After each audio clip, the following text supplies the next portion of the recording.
Cultura Canal, una producción de Vitela, Agencia Creativa y Casa de la Cultura Ecuatoriana Benjamín Carrión, Núcleo de Loja.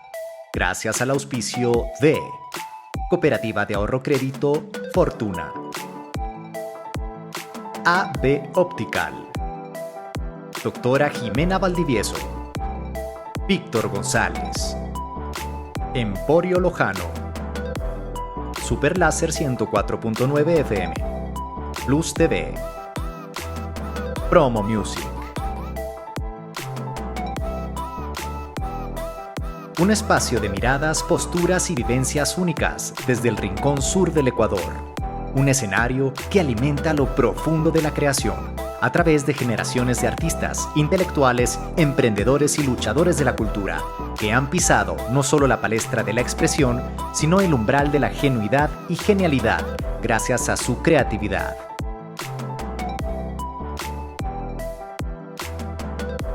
Nacido entre cerros del sur ecuatoriano, crece en un entorno donde la música se convierte en aliento y motivación, expresión e investigación. Al escalar en metas planteadas, decide ampliar horizontes y viaja a una de las capitales musicales de Latinoamérica, donde, además de vivir y suspirar nuevas propuestas, también aprovecha la brisa refrescante de las enseñanzas de los grandes maestros. Al volver a su tierra, se hace de premios, distinciones y participaciones del más alto nivel. En este capítulo hablaremos con Ítalo Coello. Amigas y amigos, bienvenidos a un nuevo episodio de Cultura Canal, un canal de cultura, un encuentro con artistas, con creadores de nuestra localidad y de nuestro país también.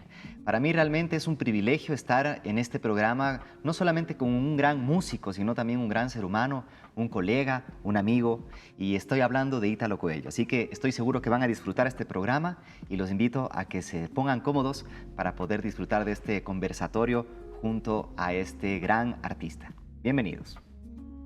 Querido Ítalo, primero gracias por la aceptación a este programa.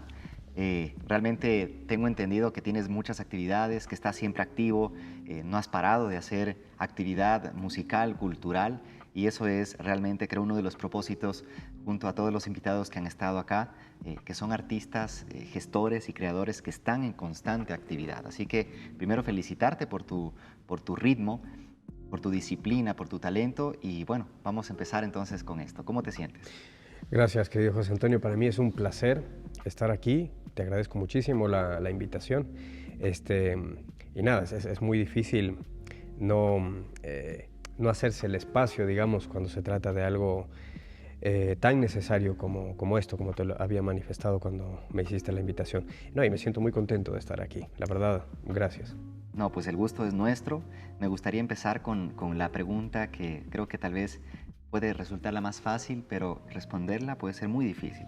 ¿Quién es Ítalo Coello? Más allá de la academia, de la edad, de números, de cifras, ¿cómo te autodefines? Bueno, no quisiera entrar en temas ontológicos que no son los míos, en realidad no es para nada mi especialidad, ni mucho menos. Pero mira, te diría que soy un tipo común y corriente que trata de hacer lo que hace de la mejor manera posible, con 1000 errores, pero con la intención de mejorar cada día, como esposo, como padre, como amigo, como músico, como compositor, como productor. Hacer lo mejor que puedo hacer las cosas y tratando de aprender de aquí hasta el día en que Dios me llame a su presencia. Qué bien. Y cuéntame un poco, ¿cuál fue el primer encuentro con la música? Bueno, te diría que no tengo memoria porque mi papá es músico y vivió conmigo 15 años, los primeros 15 años de mi vida. Entonces música siempre hubo en mi casa, por él, por los amigos de él, porque iban a casa a ensayar. Hay cosas de las que yo tengo recuerdo, que cuando era muy chiquito, que por ahí me paseaba en medio de los instrumentos, me metía, me acuerdo, al bombo de la batería a dormir. Claro, no tenía la tapa frontal y después mi mamá me cuenta un montón de cosas que yo ya no recuerdo, o sea, desde que era muy chico. Cuando dices el piano, esto es lo que a mí me apasiona, esto es lo que siento una conexión especial y decides empezar de lleno a estudiar este instrumento. Yo creo que ese tipo de elecciones se deben a varias razones. Algunas que son, por decirlo así, ambientales, o sea, del contexto, de la estimulación que recibes al ver cómo tocan el instrumento, del estímulo que recibes por parte de personas. Por ejemplo, mi papá, desde que recuerdo también, él siempre me dijo que yo tengo que tocar el piano. La verdad no sé por qué. Pero un poco por ahí ya me inclinaba por estas cuestiones del contexto, ¿no? ¿Pero recuerdas a quién fue tu primera figura que tocaba el piano? No. Sí veía a amigos de mi papá que tocaban, que iban a la casa a tocar. Y después yo recuerdo que cuando era muy chiquito me subía ahí a sacar algunas melodías en el piano, pero como lo que recuerdo es que no sacaba tantas melodías que yo escuchaba por ahí en algún programa de televisión o la radio, sino que me gustaba inventar mis propias melodías, digamos. Entonces así, hacía cosas sencillas, tocaba según mi gusto, digamos, ¿no? Entonces, así le fui agarrando un amor al piano. Después hay otra cosa que es más interior, que en cierta forma es un misterio, el por qué te identificas con algo, ¿no? Quizás tiene algo que ver con cosas con las que ya naces, digamos, ¿no?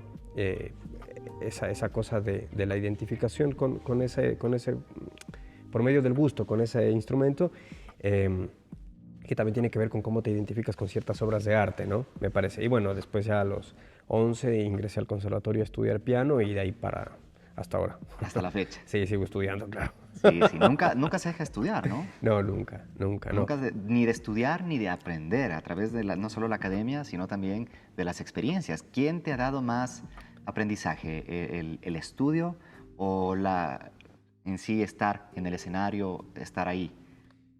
Pienso que son dos cosas complementarias. Ahora, si lo medimos en horas, ¿no?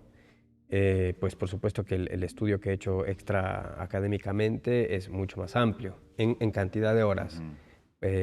Por lo que paso en mi estudio pues trabajando, por ya tantos años de carrera, deben ser más de 20, así haciendo memoria rápida, y escenarios, viajes, grabaciones, entonces todo eso en horas es más que lo que uno estudia en la academia, pero sí, mis estudios, lo que aprendí en el conservatorio, lo que aprendí sobre todo en Argentina, y lo que no dejo de aprender, digamos, ahora estoy haciendo un doctorado en composición y tengo que leer un montón, experimentar un montón y sigo aprendiendo y digo, Dios mío, necesito 10 vidas para estudiar todo lo que quisiera. Dame, Señor, más tiempo de Más vida. tiempo, claro, alárgame la vida un poquito para llegar a más. Pero estás en un buen lugar donde el estilo de vida que se tiene en nuestra ciudad es muy ameno para poder crear. Cuéntame, Ítalo, ¿cuándo crees que rompes el molde? ¿Cuándo crees que empiezas a marcar tu propio sello? Porque tienes un sello. Cuando alguien habla de Ítalo, te lo digo ya entre colegas, sabemos el tipo de músico que eres y de cierta manera como que la tendencia que tienes hacia estilos más complejos, tal vez por ahí cosas más jazzeras, cosas más alternativas, experimentales, por qué no decirlo hasta cierto punto, evidentemente sin dejar de lado lo que a todos los músicos nos mueve y tenemos que estar haciendo, que es algo tal vez un poco más comercial, pero ¿cuándo crees que te vas por esa línea? Pienso que ha sido... no hubo un cuándo específico, ¿no? Sino es más un devenir de etapas, ¿no? Que se dieron por cierta materia, cierto profesor, cierto músico que fui conociendo, ¿no? Entonces, cuando... a ver, yo me fui la primera vez a Argentina en el 2005. Antes de eso, siempre estuve haciendo música, componiendo acá con músicos de la localidad, grabando cosas, etc. Y ahí la música que hacía, digamos, mi ideal era hacer pop latín, algo de rock quizás, pero más esa línea, ¿no? Después ya cuando fui a Argentina, conocí el jazz, lo conocí en cuanto a estudiarlo, digamos, ¿no? Y entonces empecé a meterme mucho en eso que me fascinó, ¿no? Fíjate, yo me fui con la intención solamente de estudiar composición y después cuando conocí el jazz dije, no, yo quiero tocar eso. Entonces, a la par de la composición me tocó meterme mucho en el mundo de la interpretación, estudiar más piano, por ejemplo, ¿no? Y después de eso, cuando entré a la Universidad Nacional de las Artes, ahí en Buenos Aires, me metí mucho en el mundo de de la composición, la música de cámara, la música orquestal. Estando ahí, empecé a conocer la música académica contemporánea. Y me fascinó, dije, wow, ¿cómo? O sea, claro, es que San Agustín decía que nadie ama lo que no conoce, ¿no? Y el empezar a conocer eso me llevó a interesarme mucho más y a encontrar el gusto, a entender más. Y así me incliné más hacia la música contemporánea académica. Y por eso después ingresé a hacer el doctorado en composición, que es con este perfil, música académica contemporánea, y después hacer una mezcla, que siempre la he venido haciendo entre todo lo que hago, ¿no? Una mezcla de distintos elementos. Entonces dije, no, lo mío va a tener que ser por ahora al menos esto, una mezcla de jazz, música contemporánea académica, y bueno, vamos a ahondar en esa línea. ¿Cuál crees que es el adjetivo que más te define? Hijo. Mira, me ha cambiado mucho saberme cada vez más amado por Dios, hijo de Dios. O sea, así como un padre ama a su hijo, yo lo digo, tengo 2 hijos chiquitos y les perdonas todo, te ríes de lo que hacen, si te hacen enojar, pero tratas de estar siempre con ellos, estás atrás y digo, si yo soy así, yo que soy así medio soquetillo, soy así con mis hijos, ¿cómo será Dios conmigo, no? Entonces, conocer esa filiación divina, digamos, el vivirla, me ha cambiado la vida. ¿Cómo es? Qué bien. Ítalo, ¿cuáles son tus mayores motivaciones en la vida? Bueno, desde hace, a ver, cuando era un poco más muchacho, digamos, quería hacer las cosas de la mejor forma posible porque quería lograr objetivos, ¿no? Y esos objetivos se lograban solamente haciendo las cosas de la mejor manera posible. Por ejemplo, no sé, hacer una canción, producirla, que quede ya sonando, grabada, etc. Se lograba de esta manera. Pero después empecé a interesarme no solamente en el resultado, sino en el proceso, ¿no? Entonces, diría que lo que más me motiva es poder hacer las cosas con el mayor amor posible, tanto en su proceso como en la finalidad que tiene ese proceso, ¿no? Entonces, me parece que hacer las cosas con el mayor amor posible da para... Tienes que barrer la casa, la barres con el mayor amor posible. Tienes que componer una sinfonía, la compones con el mayor amor posible. Entonces eso diría, el amor es lo que más me motiva. ¿Y la desmotivación más grande que tienes? Quiero aclarar primero que es una desmotivación que... A ver, no sé si llamarle desmotivación, pero sí es algo que desalienta, aunque hay que superarlo, ¿no? Pero, por ejemplo, muchas cosas del medio cultural, la pobreza del medio cultural que vivimos en el país, eso desmotiva mucho. El ver que el Ecuador en general no es un país, no estoy hablando por todos, por supuesto, ¿no? Hay muchísimas excepciones que habría que decirlas en otra ocasión, quizás, pero que no necesariamente se busca la calidad, sino más bien el título, el papelito, que en la música sabemos que eso no significa nada, la corrupción, la dejadez de muchos artistas que, no sé, soplan 2 notas, perdón por decirlo así, soplan 2 notas desafinadas, pero como ganan su sueldo mensual, no se preocupan por ser mejores, ya van y se sientan el domingo a comer, no sé, lo que sea, ceviche o cualquier cosa, y digo, ¿no te das cuenta que te estás echando a perder? Y tienes el espacio, el tiempo, los medios para progresar y no lo haces, es un poco desmotiva, digamos. ¿Crees que el consumo de masas ha influido en tu estilo, en tus creaciones y de cierta manera también en los repertorios que ejecutas? Porque claro, hablamos aquí que son 2 cosas diferentes. El crear, a veces uno puede ser más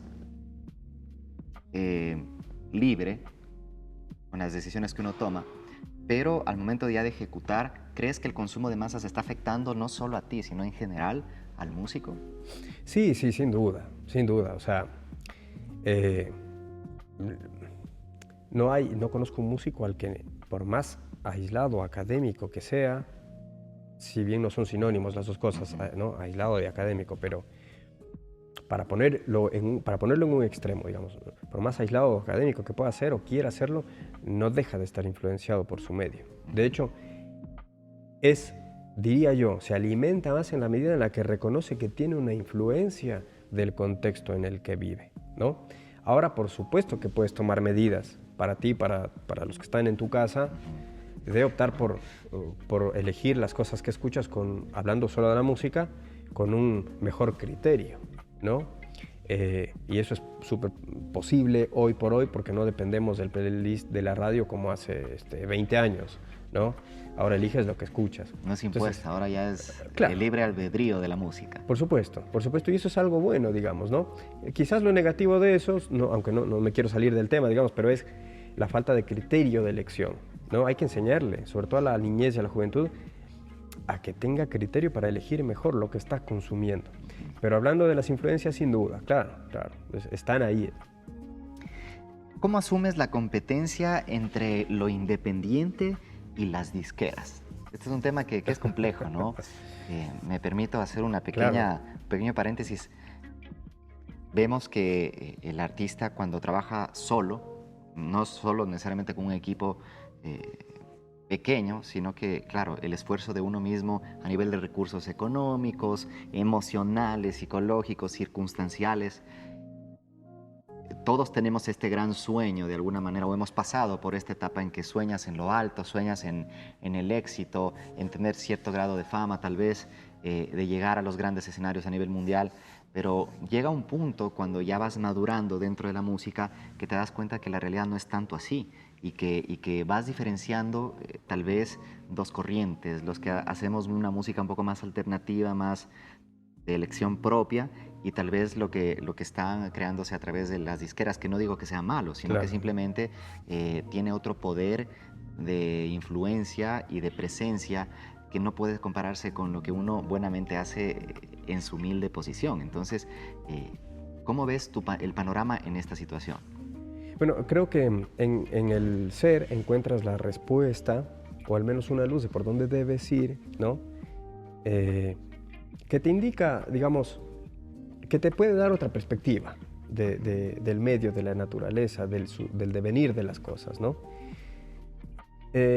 Yo me he dado cuenta que mucha gente confunde música con entretenimiento, si bien son dos cosas que están súper ligadas. Mucha gente sale diciendo, muchos artistas, que aman la música, pero la música es lo que menos les importa cuando están en el escenario. Les importa más la ropa, que no digo que no sea importante, claro, ¿no? Pero fíjate, es como que hay una confusión de lo que las cosas realmente son, ¿no? Y de ahí parte toda esa confusión, me parece. No, yo amo la música, pero claro, entonces estoy más preocupado de que me salga súper bien la foto de Instagram, aunque pase media hora en tomármela, encontrar la posición correcta, no sé qué, en el escenario, la ropa, y de ahí para arriba todo lo que es show, y la música queda en el último lugar y a veces se nota, ¿no? Es como que cuando te mueras nadie te va a escuchar, digamos. No quiero ser grotesco con nadie, pero digamos, porque estás metido en una caja, digamos así, ¿no? Estás metido en una caja que te vino, digamos, sobre la cual no reflexionaste. No es que esté mal estar ahí, pero si realmente hiciste una reflexión y quieres estar ahí, pues bueno, bendito sea Dios, sé feliz con eso, digamos, ¿no? Pero mucha gente, muchos artistas, me parece que no piensan en eso, ¿no? Así que, dada esa primera diferencia entre lo que es show, entretenimiento y lo que es la música como tal, diría yo que lo primero que busco es sentirme contento con lo que hago, ¿no? Poder escuchar X producción musical de aquí en 2, 3 años y decir, la verdad, me siento bien, me siento conforme, o sea, sé que hice un buen trabajo, digamos. Si bien todo es susceptible de mejora, ¿no? Ahora sí es cierto que hay un gran inconveniente en, bueno, si lo que haces te da para vivir, te es rentable o no, ¿no? Y tienes que complementar, al menos lo hago yo así, ¿no? Y diría, no conozco a nadie que no lo haga, así haciendo un recordatorio rápido de mis colegas que andan haciendo más o menos lo mismo que yo. Complementarlo como con la docencia, ¿no? Con la producción musical. En mi caso tengo que destinar mucho tiempo a la investigación, eso nadie me lo paga, digamos, ¿no? pero sé que en algún momento me dará frutos, qué sé yo. En ese sentido es difícil, porque tienes no solo que trabajar, sino que conseguir el trabajo y después trabajarlo. Pero algo que me alienta mucho en ese sentido, ¿no? Porque yo sé que meterse en la industria es, y no la condeno para nada, ¿no? Tengo amigos que trabajan ahí, ¿no? Es asegurar un cierto flujo de dinero por mes, lo cual está muy bien, digamos, ¿no? Pero algo que a mí me alienta a seguir en donde estoy y a ahondar en esa línea es que si viniera el Ítalo del pasado, de hace 20 años, ¿no? A ver cómo estoy, tendría muy pocas cosas que reclamarme en cuanto a lo musical.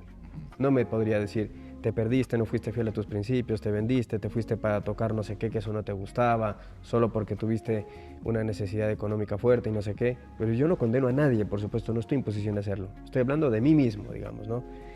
Y eso me da como cierta tranquilidad, saber que he sido fiel a mis principios. Ahora, hemos vivido, somos un poco de la misma generación.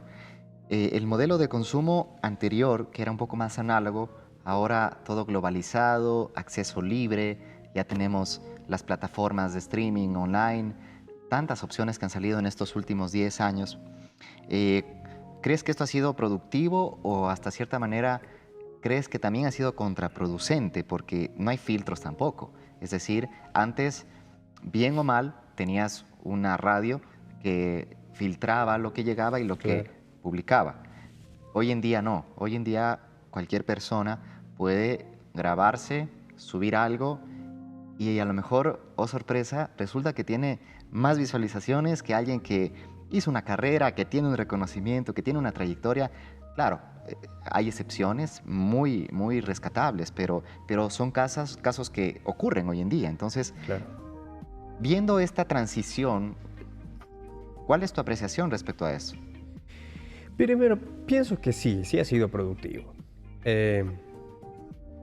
Ahora, claro, las cosas no son como unilaterales, ¿no? No es que necesariamente es o bueno o malo, ¿no? O abrimos esta puerta y por aquí va a pasar todo el mundo. Las herramientas, en primera instancia, son solo eso, son solo herramientas. Después depende la utilidad que tú les des, ¿no? El cómo las uses. Y es bueno que aquel que quiera pueda tener visibilidad, ¿no? Porque antes, si no estabas en la radio o en la tele, no existías, digamos, ¿no? Bueno, existías para los que te conocen, pero no era algo que te terminaba de cuadrar, digamos, ¿no? Porque de hecho, es curioso esto, por eso no digo, las cosas no son unilaterales, no es blanco o negro, ¿no? Pero necesitas que la gente consuma lo que estás haciendo o que alguien lo consuma, ¿no?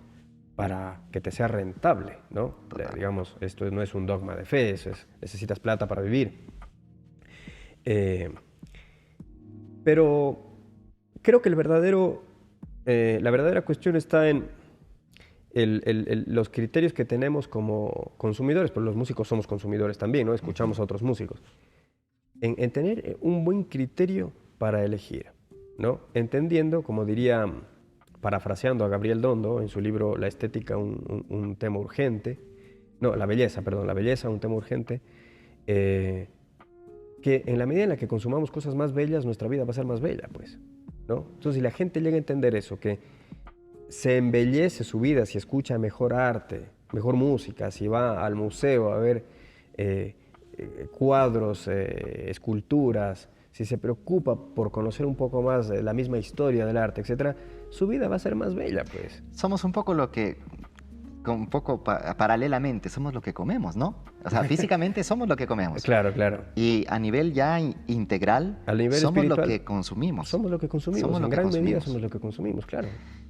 ¿Cómo evalúas el tema de la permanencia en la industria, sobre todo en una época en la que ya no es como antes, que tal vez el músico sacaba un tema por año, hablando ya en cantidad? Y claro, evidentemente lo hacía porque habían meses o años atrás de esa única canción que salía en ese año. Y hoy en día vemos que tal vez la misma presión del consumismo a nivel musical y de lo comercial y de las nuevas propuestas. Tú te metes, por ejemplo, al Spotify y tienes lanzamientos todas las semanas. Entonces, ¿Crees que es un tema también de permanencia? ¿Crees que lo que se hace hoy en día tiene otra visión respecto a lo que se hacía antes? Y hablando también a nivel de contenido, de concepto. Sí, sí. Es que los tiempos han cambiado, ¿no? Los paradigmas de consumo, de producción, de difusión, el marketing, ¿no? Que se le aplica a un producto musical, todo eso se ha repensado, ¿no? Y a una velocidad, te diría yo, vertiginosa, porque esto ha venido transformándose muchísimo en los últimos 10 años, ¿no? Con la aparición de estas nuevas plataformas de difusión. Entonces, ahí creo que hay una presión, sin duda hay una presión, sobre todo en ciertos géneros musicales, de sacar X cantidad de temas por año, porque los 8.000 que están compitiendo conmigo, porque también hacen esta música, lo están sacando, haciendo, ¿no? claro. Entonces, ya. Ahora, creo que, por eso digo, todo se remite a esta reflexión de estar contento con quien eres, ¿no? Aunque sin dejar que eso te duerma, ¿no? Te haga muy pasivo. Pero sacar por sacar tampoco me parece bien. Hay gente que sube cualquier cosa, se me vienen cosas graciosas a la memoria, ¿no? Pero a veces ya se pasan, digamos, ¿no? Subo porque tengo que subir. Y bueno, no sé, no critico a nadie, ¿no? Yo digo, no sé si yo lo haría, no sé si vale la pena, digamos, ¿no? Habría que sacar algo, a mi criterio, ¿no? Cuando publicar algo, cuando realmente esté bien hecho. Cuando Si sea lo de calidad. apuraste solo por sacar, me parece que tú te estás empobreciendo, ¿no? Porque, digamos, realmente vale la pena, ¿no? Sacar algo que sabes que se puede mejorar. Ahora vamos a entrar un poco más en la localidad. ¿Qué opinas del consumo de la cultura local? Bueno, Loja es una ciudad que tiene mucha música, eso es conocido, digamos, más allá de las fronteras de la ciudad. No creo que sea una ciudad musical, como mucha gente lo afirma. Y creo que si bien se produce y se consume música, podríamos reflexionar un poco más sobre qué tipo de música, qué tipo de arte en general nosotros consumimos, ¿no? Hay gente que no tiene problema en pagar 10, 15 dólares, 20 dólares el boleto para la pachanga. Y está muy bien, tienen su derecho, están en su absoluto derecho de hacerlo. Pero les cuesta pagar la tercera parte de ese precio para un concierto de jazz, por ejemplo. ¿Por qué? Porque creen que no vale la pena, porque no tienen interés por escuchar algo nuevo. O de música de autor igual, ¿no? O, por decir algo, de jazz o música de autor, etcétera.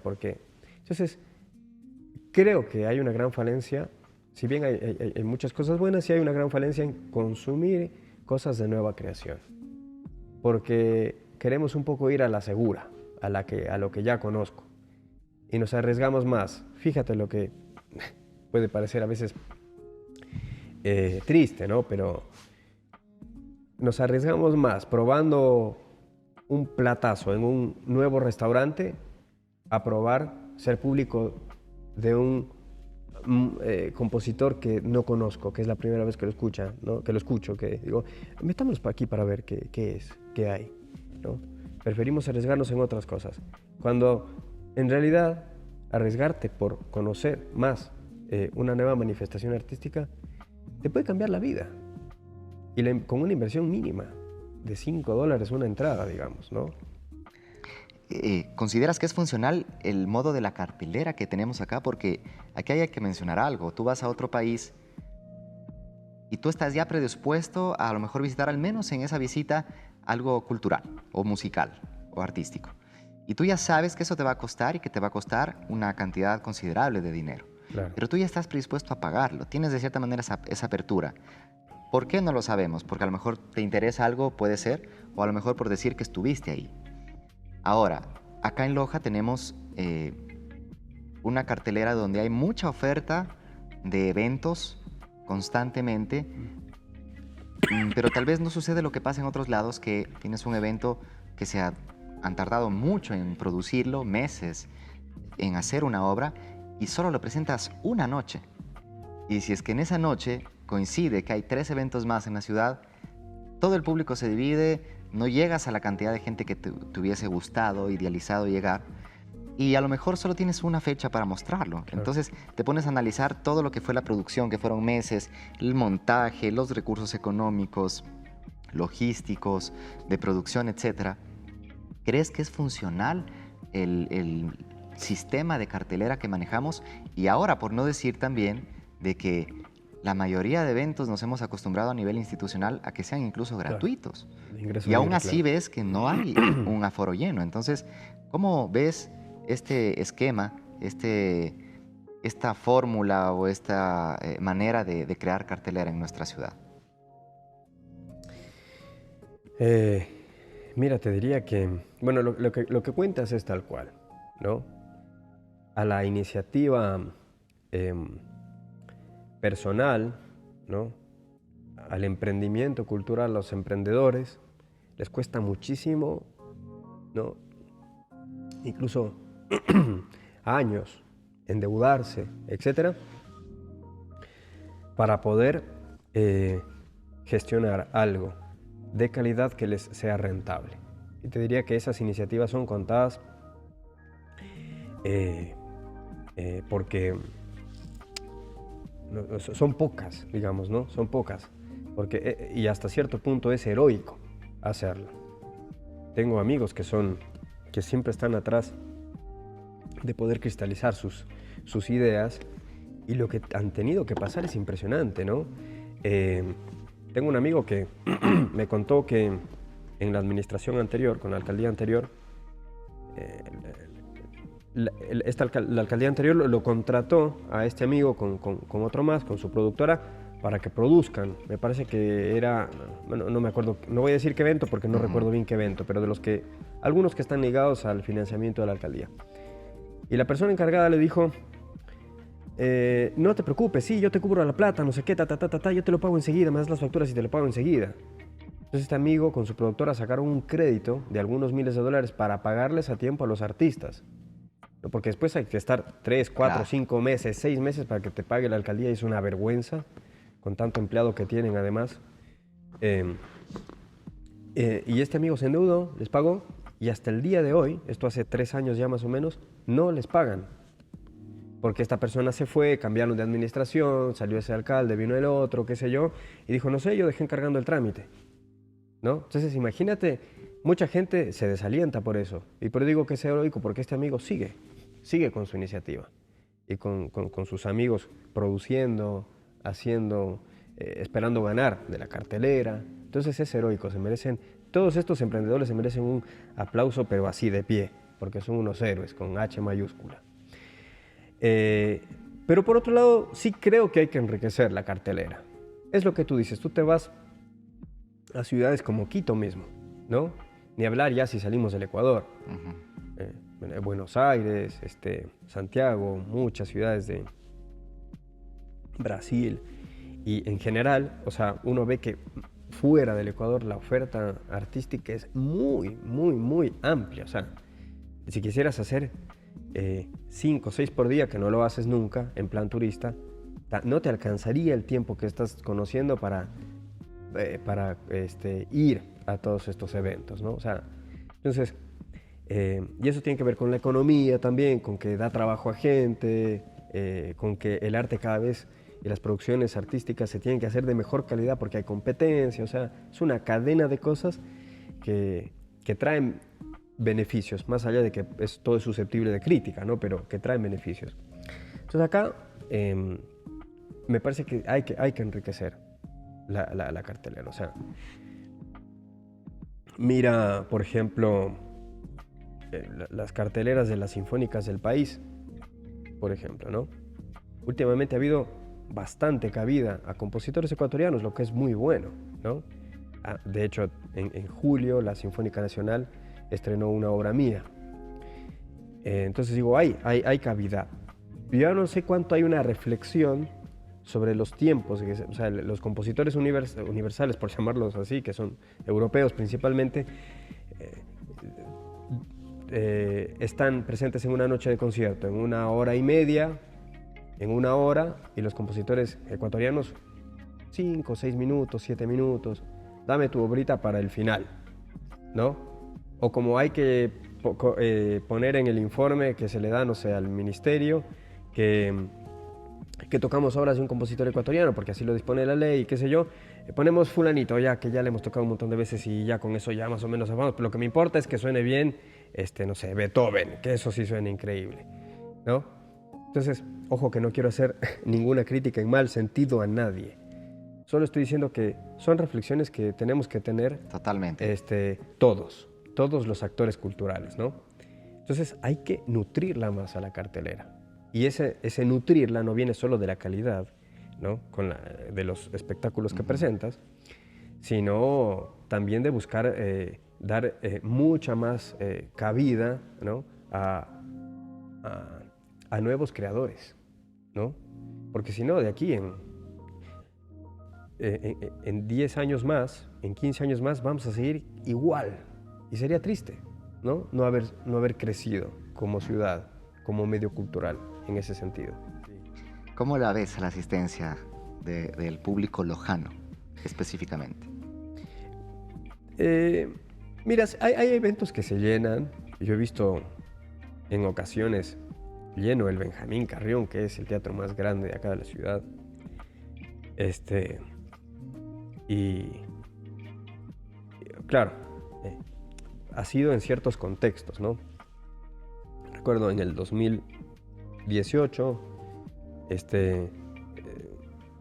ahí yo vivía en Argentina, entonces vine de invitado por la Sinfónica de Loja a estrenar un par de obras y a tocar. Y en esa ocasión, que fue el aniversario de la Sinfónica, fue justo por estas fechas, fue el 5 de octubre, si no recuerdo mal, el teatro estuvo explotando, o sea, el Benjamín Carrión, ¿no? Entonces hubo mucha asistencia. Tuvo una gran difusión el evento. Claro, era el aniversario número 21 de la Orquesta Sinfónica, etc. En las Artes Vivas, los eventos que se dan ahí suelen llenarse, especialmente. El año pasado también fue el cierre en el Benjamín Carrión.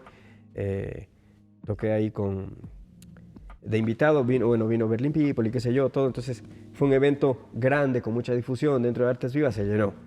Ya, pero salvo estas excepciones, no se llenan los teatros, ¿no? Aunque sea gratis, ¿no? Y a veces es lamentable ver que hay eventos de mucha calidad, con mucho esfuerzo detrás, que no se llenan. Entonces yo creo que ahí sí es una convergencia de varias cuestiones. A veces falta de difusión, pero bueno, todo eso es plata. Hay que pagarle a alguien para que haga la estrategia de difusión y esté ahí, pagar en redes sociales, pagar en algunos lugares, hacer afiches, y todo eso es plata y plata y plata para que la gente conozca. Pero también me parece que se apoya esta falencia de la asistencia del público a estos eventos con una falencia en la educación, ¿no? Porque si educáramos a la gente, a los niños, para que aprecien mejor la música en vivo, las exposiciones de artes plásticas, etcétera, las obras de teatro, no habría que estar sería más natural, digamos, que estas personas vayan a comprar una entrada o que vayan, a que asistan simplemente, si es que es gratuito el evento. Que esta es otra cosa que me parece que tiene que ver con el público. Quizás es algo paradójico, pero a veces el hecho de que sea gratis hace que la gente no lo valore, ¿no?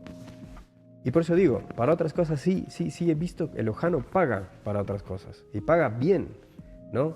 Pero un boleto para a veces un concierto le cuesta pagar.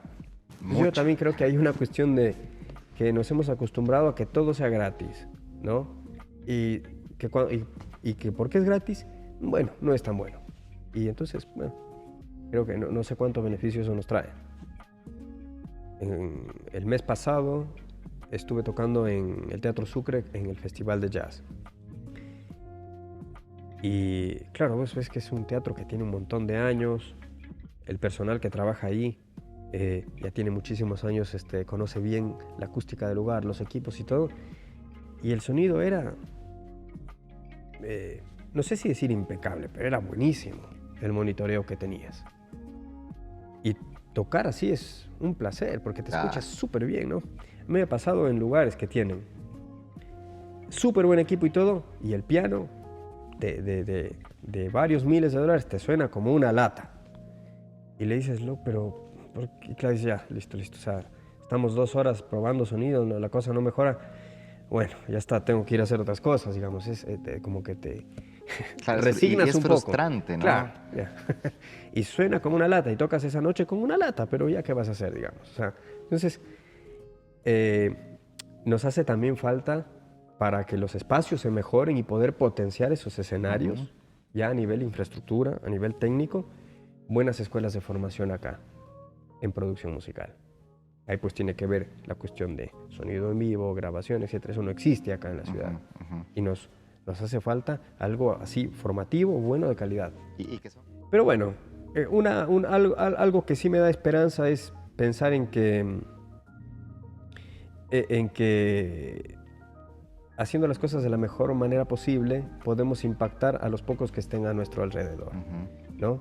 Para ver si eso genera, aunque sea de boca en boca, una repercusión, ¿no? A nivel social, cuestión de que cada vez sea, aunque no se lo note de manera tan grande, ¿no? Aunque sea apenas incipiente, pero cada vez sea mayor el número de gente que empieza a interesarse por cosas artísticas con mayor calidad. Presentamos el segmento La Vuelta, un espacio patrocinado por AB Optical. Vamos a engafarnos. ¿Cuál es el lugar que más te gusta de Loja? El lugar a donde suelo ir, trato de ir con la mayor frecuencia posible porque me da mucha paz, digamos, es el sagrario de la iglesia de San Sebastián. ¿Y cuál es el lugar que tal vez menos te gusta de nuestra ciudad?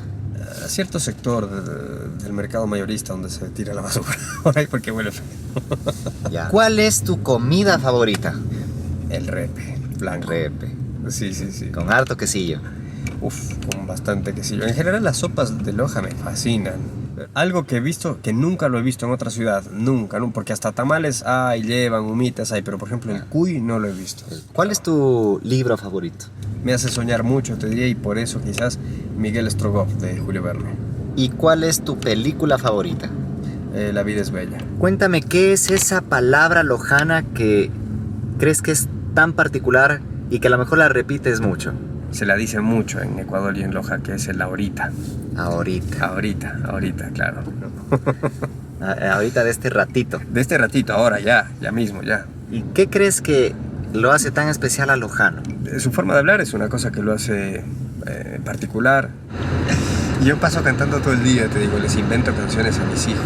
También me gusta mucho divertirme, digamos, ¿no? Entonces, tenía una gata hace muchos años que se llamaba Xochitl, ya murió.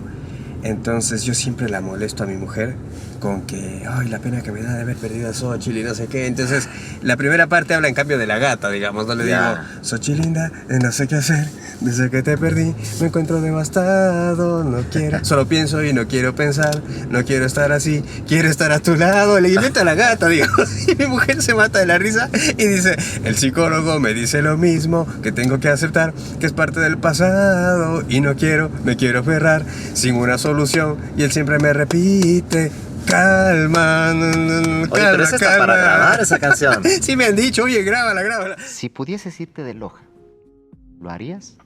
Sí, claro. ¿Por qué? Claro, habría que, por supuesto, irme a un lugar en donde las condiciones del trabajo, culturales, etcétera, sean mejores y valga la pena irse, ¿no? Loja tiene un montón de cosas hermosas. La ciudad en sí es muy linda, es muy amable para tener una familia. Si bien me parece que no es una ciudad que está pensada, por ejemplo, para la niñez. Los niños están durmiendo. Bueno, ¿cuándo? El jueves, por ejemplo. Jueves, 10:30, 11 de la noche, retumbaba la música en San Sebastián en un evento público. Y yo decía, pobres los niños que al otro día tengan que irse a la escuela, ¿no? ¿Y quién permite eso, digamos? O sea, ¿no? No está pensada para la niñez, la ciudad. No hay espacios para niños con seguridad para niños, para que tú puedas salir con tus hijos un fin de semana a las 10 de la noche y estés tranquilo, haya seguridad, pasees, ellos se diviertan y todo, ya. Más allá de eso, es igual una ciudad tranquila, es una ciudad que sigue siendo chica, las distancias son cortas, tienes un montón de cosas y eso es lindo, ¿no? Pero yo, y para responder a la pregunta, ¿no?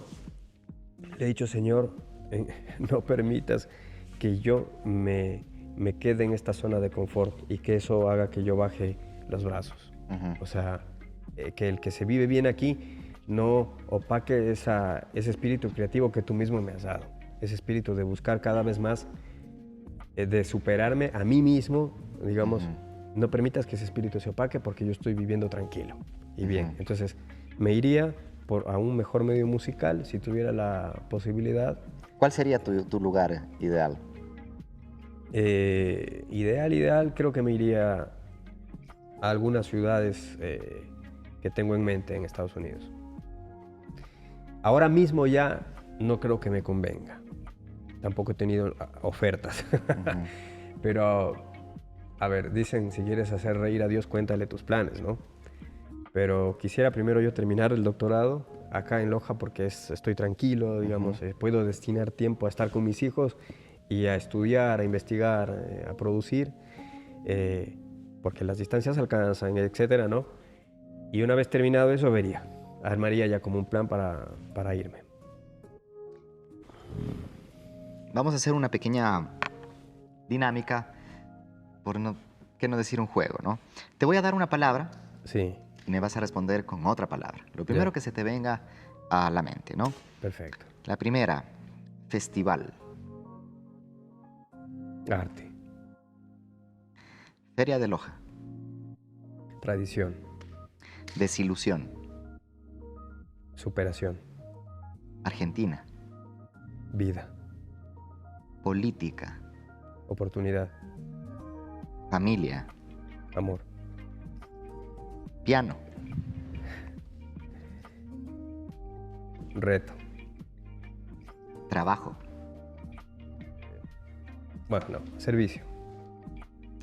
Disquera. Dinero. Alegría. Necesaria. Satisfacción. Paz. Vamos a cambiar de dinámica. Te voy a nombrar dos palabras y tú eliges Perfecto. una. ¿Ya? Ya. ¿Película o serie? Película. ¿Ecuador o Argentina? Dije que Argentina era una vida, ¿no? Pero elegiría Ecuador. ¿Aprender o enseñar? Aprender. ¿Religioso o espiritual? Religioso. ¿Premeditación o improvisación? Improvisación. ¿Montaña o ciudad? Montaña. ¿Soledad o ruido? Soledad. ¿Intuición o razón? Intuición. ¿Éxito o fama? Éxito. ¿Componer o interpretar? Componer. La tienes clarísima. Sí, sí. Y la más difícil de todas, ¿tamal o humita? Está mal. Muy bien. De pollo, pero. Sí. Bueno, ahora vamos a entrar en la recta final.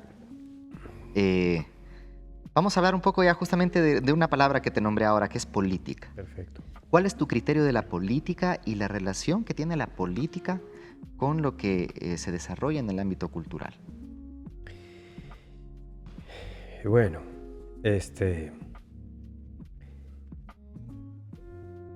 pero creo que he conocido, digamos, políticos que quieren hacer las cosas de la mejor forma posible, ¿no? Tengo amistad con un par de ellos en esta administración y siempre que he necesitado me han llamado te diría, en el día o en minutos para conversar, etc. Entonces, eso es destacable. Ojalá que más políticos tuvieran en nuestro país ese afán de servicio, ¿no? Yo creo que la minoría son los que tienen perspectiva de estoy en donde estoy porque soy un servidor público, tengo que servir a los demás. Más allá de esto, digamos, y lo digo para no meter a todos en el mismo costal, porque sería injusto, creo que una gran falencia que tiene el perfil del político ecuatoriano es desconocer en gran medida la realidad cultural del país. Desconocer el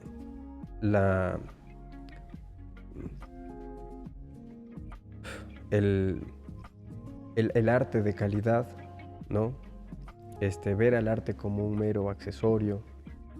Entonces, cuando se quiere generar políticas para algo, para que funcione mejor algo, cuya naturaleza no conozco, voy a generar mal esas políticas, ¿se entiende? Y esto ha impactado gravemente en la educación ecuatoriana, en la educación artística ecuatoriana.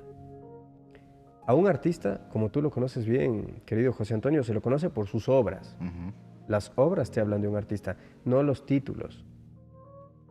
Pero desde hace más de una década, este tema, por ejemplo, de andar pidiendo maestrías a los profesores, a los candidatos a profesores para que entren a una universidad o para que se les suba el sueldo, ha hecho que se empobrezca pues, el sistema educativo ecuatoriano, porque la gente, por supuesto, y por eso pues digo, no quiero meter a todos en el mismo saco, hay profesores increíbles, amigos, que dejan la vida en el salón de clases y son excelentes músicos también, y excelentes docentes. Pero en general el sistema ha hecho que se empobrezca la educación, porque vos, como universidad, no tienes necesariamente a los profesores que quisieras tener. Tienes a los que cumplen con ese requisito banal, te diría yo, del papelito de la maestría. Amén de que hay muchas maestrías truchas hoy por hoy de un año online y muchas universidades extranjeras saben que en Ecuador está el negocio, ¿no? Por eso acá la publicidad, te entras a Facebook y te aparece, estudia tu maestría un año online, y yo conozco, que he tenido alumnos de esas maestrías, de varias, que dices, Dios, ¿cómo estás haciendo una maestría si no sabes esto que es de año 1 de universidad, de carrera de grado en Argentina, por ejemplo, ¿no? Claro, sacas ese papel, te acomodas como profesor, tú mismo no estás conforme con lo que estudiaste. ¿Qué van a recibir tus alumnos? Claro. ¿Qué producción musical va a haber? Por poner el ejemplo de la música, que es el que conozco, ¿no? De la educación musical. Se supone que la educación, la buena educación, genera producción, ¿no? Hay que llegar a eso. Pero si hay una falencia en la educación, ¿qué producción musical va a haber? Muy pobre, de muy poca calidad. La educación genera públicos, ¿no? Forma el público. Entonces, el estudiante de tal año da un concierto, hay un recital de tal cátedra, etcétera, y tendría que eso pasar constantemente. Vienen los familiares a verlo, vienen los amigos a verlo, y se va generando públicos, ¿no? En cambio acá, como eso se ha perdido un poco, tanto en su cantidad como en su calidad, el público también se va perdiendo, ¿no? Es una cadena de cosas que se empieza a empeorar. Entonces yo lo que les diría a los políticos es que se preocupen, por favor, por entender bien cómo funciona el arte y la educación artística en el país. En otros lados, por ejemplo, en Europa, me contaba un amigo que es director de orquesta. Él decía, yo no sé por qué aquí en Ecuador, y es un tipo que es de calidad, pero internacional, o sea, pasa por ahí dirigiendo y todo. Me decía, en Ecuador piden la carpeta de máster en no sé qué, no sé cuánto, dice, para dirigir, como si eso dijera algo, ¿no? Dice, en Europa es, aquí traje mi carpeta, no, déjela ahí, dirija, queremos ver cómo dirige, digamos, ¿no? O sea, un papelito, no sé qué, que hasta puede ser trucho, digamos, ¿no?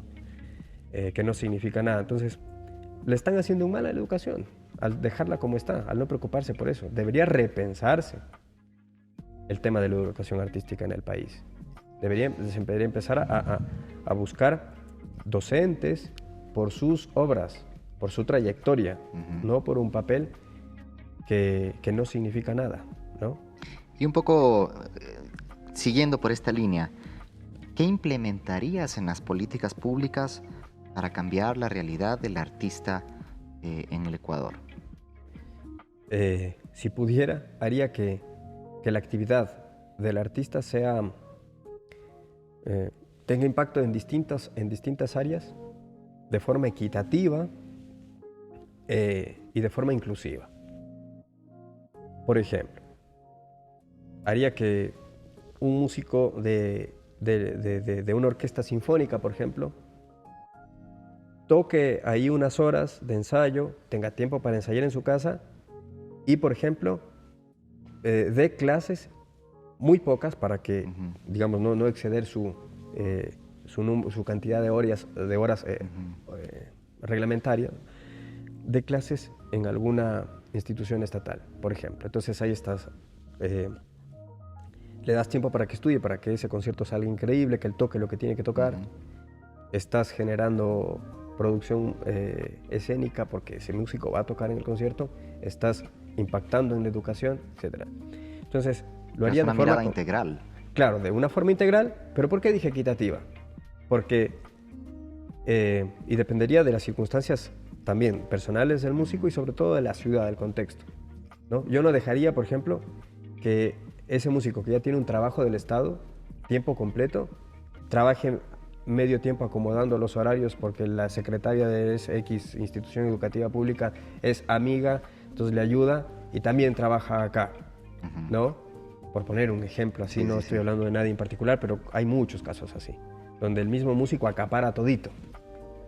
Entonces no da lugar al otro, que también necesita, que también quiere, ¿no? Y que podría hacerle un gran beneficio a la educación también, a los niños y jóvenes que están estudiando, ¿no? Que no pueden estudiar con esa persona porque o le pagan clase particular o se inscriben donde está dando clases, pero no está dando clases en ningún lugar, ¿se entiende? También lo haría de manera equitativa, diría, esto hay que revisarlo bien, no nos pueden estar maquillando los horarios para que todo coincida, ¿no? Y para que el que mucho abarca poco aprieta, eso es así, ¿no?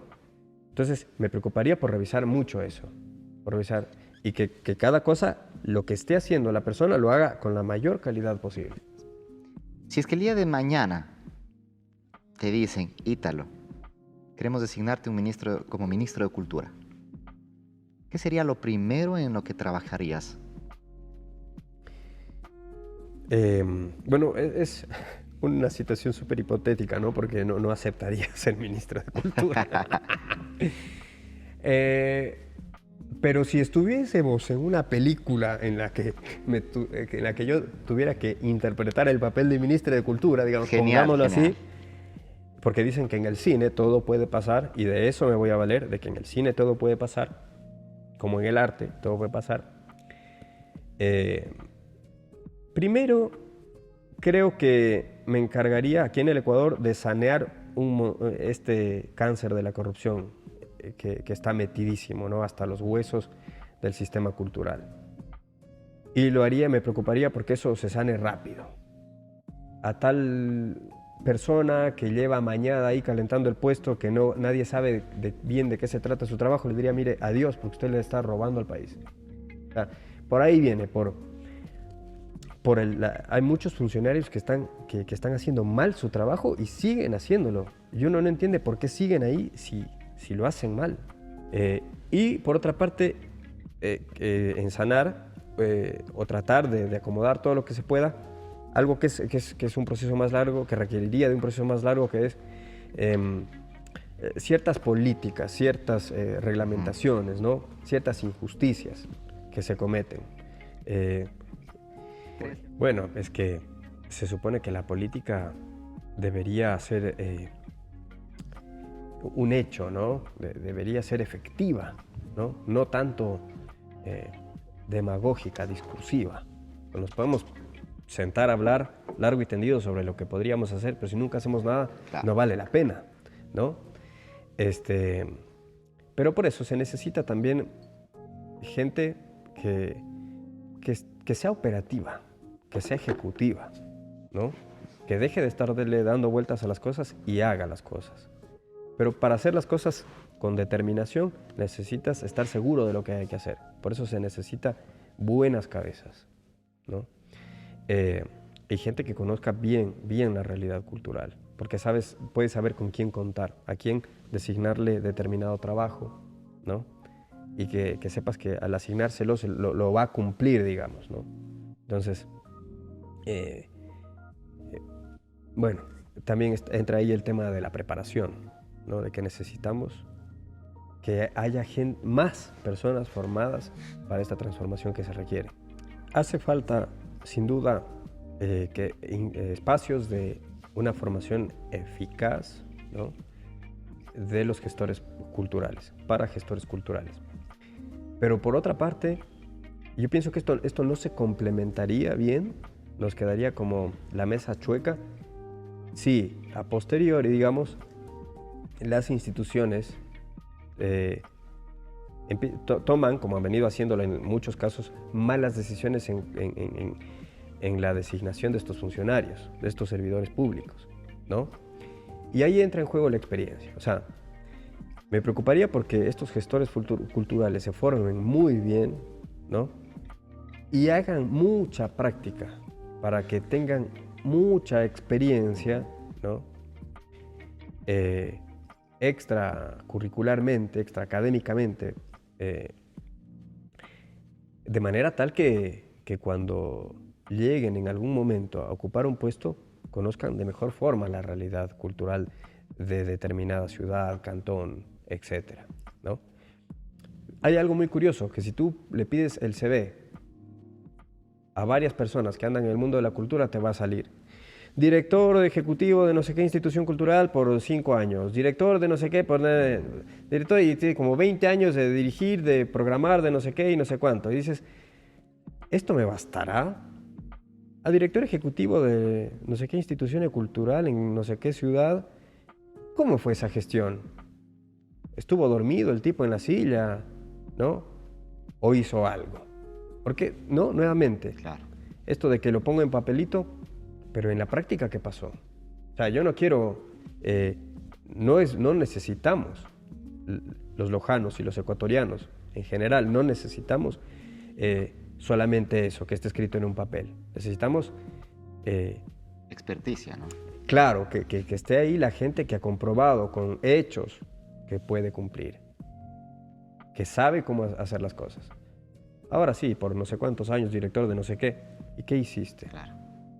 Dice que ahí se estancó la institución que dirigías en ese tiempo, se estancó. Entonces mejor ni te llamemos, ¿no? Eso hay que ser conscientes de eso, porque por eso digo, la cultura ecuatoriana muchas veces es la burocracia, el papelito, lo que ahí dice, no los hechos. Y miren dónde estamos. Ecuador no es un país que se conozca por ser una potencia cultural.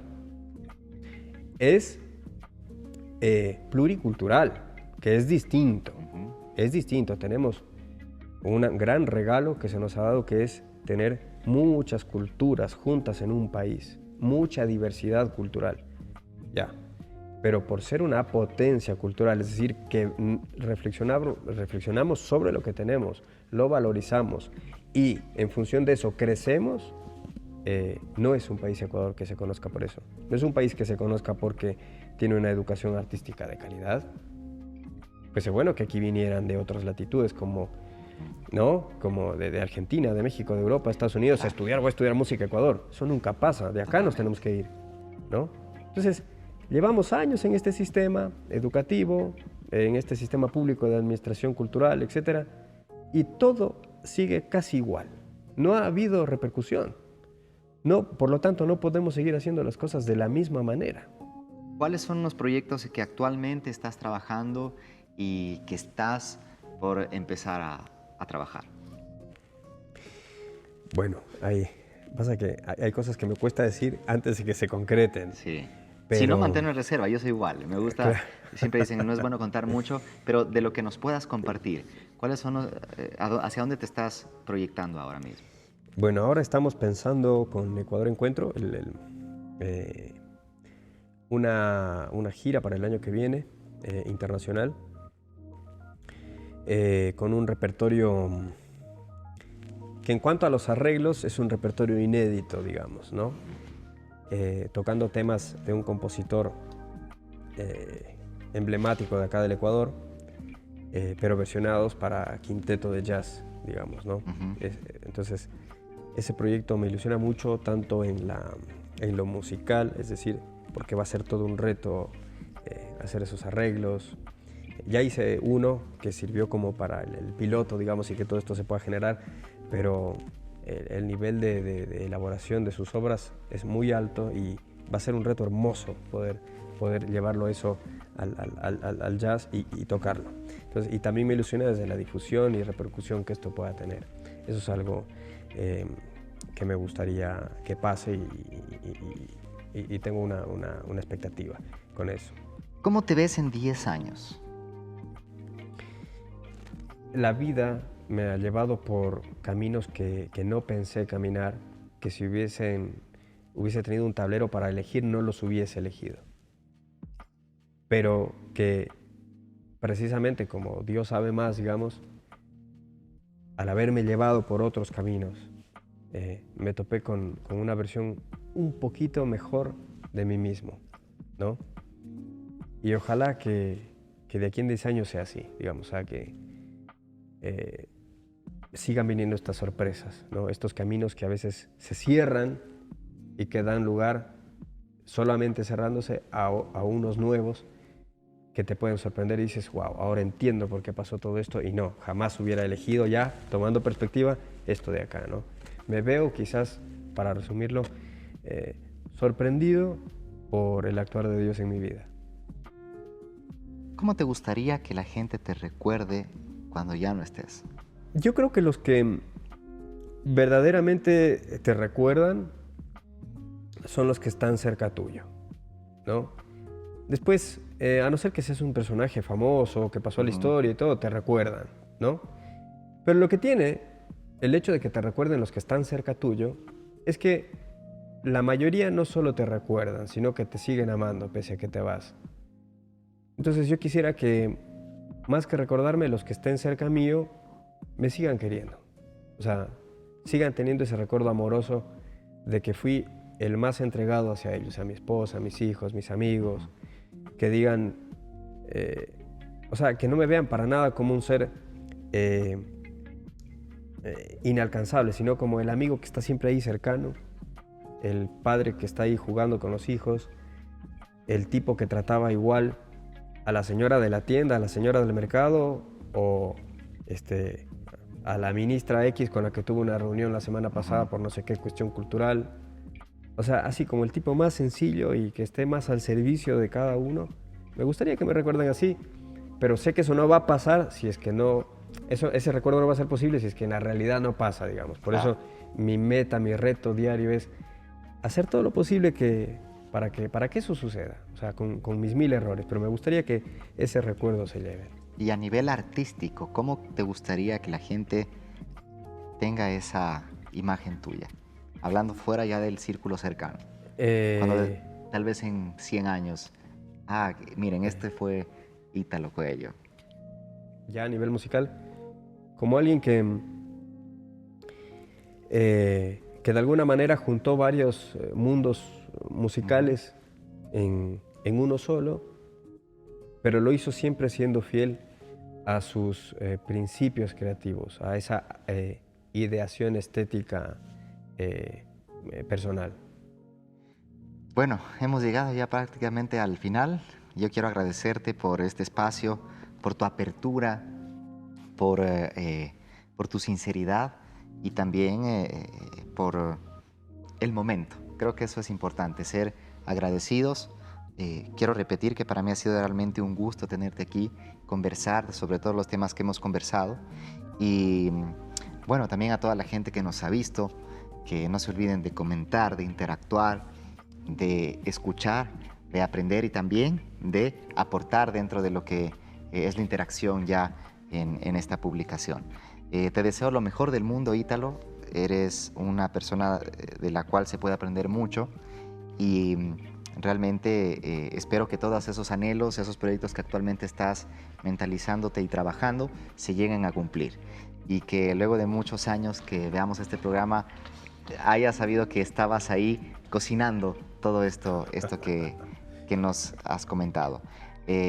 A toda la gente que nos está viendo, también invitarles a que sigan viendo el proyecto de Cultura Canal, un canal de cultura, un encuentro con artistas, con creadores y con gestores no solamente de la localidad, sino también a nivel nacional.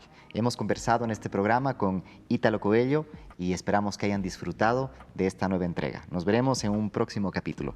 Muchísimas gracias por sintonizarnos y por participar en este nuevo capítulo. Que estén bien. Vamos. Listo, hermano, muchas gracias. Un espacio de miradas, posturas y vivencias únicas desde el rincón sur del Ecuador. Un escenario que alimenta lo profundo de la creación a través de generaciones de artistas, intelectuales, emprendedores y luchadores de la cultura que han pisado no solo la palestra de la expresión, sino el umbral de la genuidad y genialidad gracias a su creatividad. Cultura Canal. Una producción de Vitela, Agencia Creativa y Casa de la Cultura Ecuatoriana Benjamín Carrión, Núcleo de Loja. Gracias al auspicio de Cooperativa de Ahorro Crédito Fortuna, AB Optical, Doctora Jimena Valdivieso, Víctor González, Emporio Lojano, Super Láser 104.9 FM, Plus TV, Promo Music.